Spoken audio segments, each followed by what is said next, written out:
Hello guys, Sasha here from TT Liquor.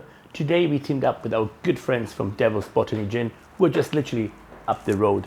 And for that reason, we went with a modern classic, which is called the Breakfast Martini.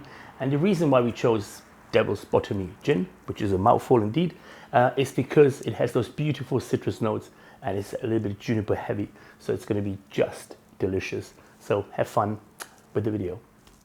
Hi guys, it's Kay. I'm back here at TT Liquor and today I'm going to be showing you how to make one of my favourite classic gin cocktails, which is a breakfast martini. The first thing I'm going to do is chill down a glass, ready to put it in when I've finished making it. So I've got these lovely big pipettes. I'm just going to fill one of these with crushed ice and sit that to one side while I make the cocktail. And the first ingredient I need is some gin.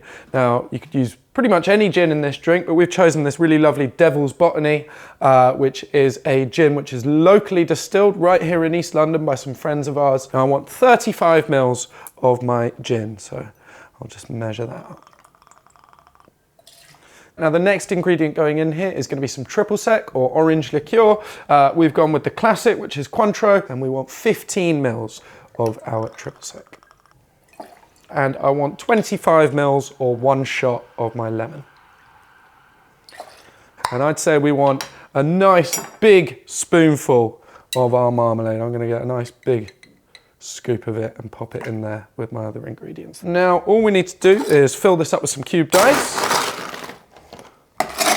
So I'm going to take my big tin, pop that on top, give it a big old smack to seal it, and we'll give that a nice shake for about 10 to 15 seconds. Ready? Here we go.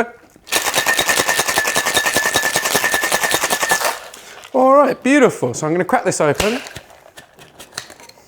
And I'm just going to strain the drink through both of those into this glass. And then finally, for a garnish on this guy, I'm just going to do some orange peel. So I've got an orange here, a nice long orange twist. Twist that over the glass to expel some of those oils, and we'll just pop that over on the edge of the glass there. And that is our breakfast martini ready to drink.